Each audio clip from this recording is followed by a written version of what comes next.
So do you guys want to play Shadowrun with us? We're gonna get sued. We're gonna get sued. No, we're not gonna get sued. Okay. Why aren't we getting sued? Because we don't ever play for more than 10 actual minutes. No one cares. Why? I will take all the heat. Why wouldn't we get Just sued? don't even talk about it. How could we get sued tonight? Just doesn't. We're supposed to play for 10 minutes at the. We're contractually obligated to play for 10 or less minutes of a non-fantasy role-playing game. I mean, I'm saying that's what I'm starting now. Aren't you proud of me? Like, this is responsible of me. I would be if we weren't contractually obligated to play. We're gonna get distracted by a topic as we hand out the character sheets. All right. Like, how is your family? I watched them on playing Mice and Mystic Mice. What was it? Mouse and Mystics. Mice and Mystics, which seems like an interesting tabletop game. Where's your wife? Seems like I saw like from what I've seen. It's like where did you meet her? I met her because what you're actually saying is she's way too good for you. How did that happen? No, this is a thing that I wrestle with all the time. It's possible what I was going to say was worse than that, but that's not what I was going to say. You're a very, very handsome luminary and an intellect. I would assume that you would have a wife that was like I would not wish anything less for you than an Amazonian statuesque princess with a body that never quits. You just described my wife. She is the best part of being me. No, really, she is. No, seriously. And I wrestle with it all the time. Like I feel like I've got like super. Not that hard, Dan. He's making that personal. It's weird. Like I have imposter syndrome in like everything that I can do. And I'm like, I don't understand how I like have somehow tricked her to stay with me for 20 years, but it's working. But she clearly she's into those games. She's not like it's not like but you know what's interesting is that she doesn't like all the games that I like. There's like some like really strategic games that she doesn't have any fun with. She doesn't like Agricola. She doesn't like Puerto Rico. She doesn't like Power Grid. But she loves Ticket to Ride and she loves Blockus and she loves Word Whimsy and she really liked Mice and Mystics, even though she could not remember how many dice she was supposed to roll and when she was supposed to roll them. It's one of those weird things, like when you were talking about not remembering people's names, I have the same problem.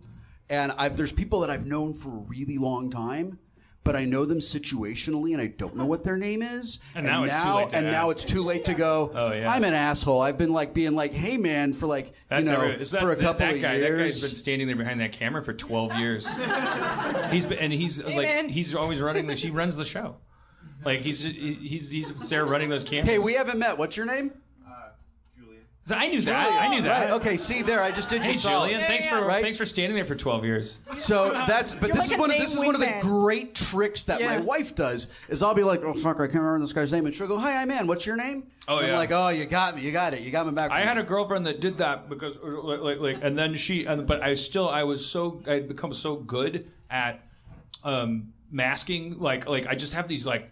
I just living that life my whole life. So when I see people, I'm not saying like it's just like I'm just so used to it. I'm just like, hey, oh yeah. I'm like I kind of like just like talking around it. If I think you might be one of two people, I kind of have a conversation that kind of applies to both people. Sure, yeah. This is and so until you get to a point on the dialogue tree where like they have to make a choice. Yeah, exactly. Yeah. And I've there was a girlfriend who I explained this to, and she had heard the NPR story on prosopagnosia or whatever it was, and she was like, "Oh, if that's a real thing, then that's cute. I'll help you out."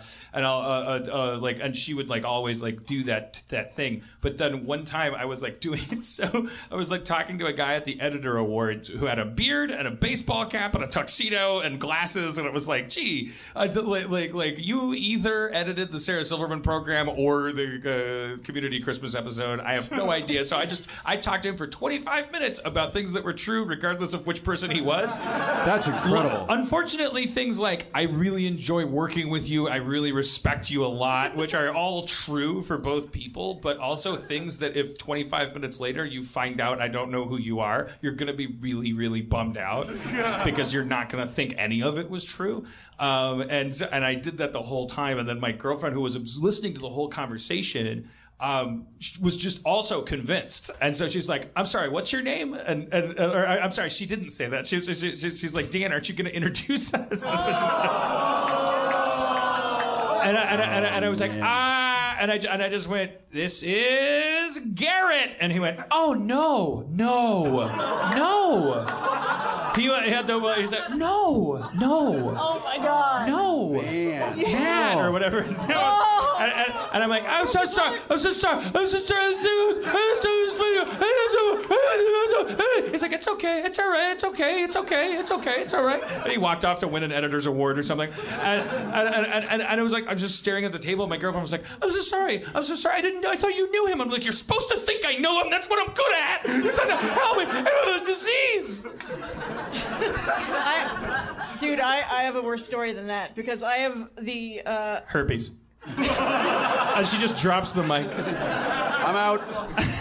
I have the unfortunate combination of having a terrible memory and vapid overconfidence. To where, like, you know, I would just think I know. I would just know I know someone. And I once introduced someone to an ex-boyfriend by the wrong ex-boyfriend. And he was like... I need to parse that for a second. Yeah. You introduced someone to an ex-boyfriend. I thought he was a different ex-boyfriend. I see. So I called him by the wrong name. Okay. And he said, actually, it's Matt. We've slept together. But you're like, I knew we slept together. Yeah, I just didn't know which. I was not confused by that part. Yeah. I slept with lots of people. This part of the story is not in dispute. Yeah. I'm just trying to. You just didn't do it very remarkably. Now, Steve, I remember. He had the feathers. Not as a tool. He was a shaman.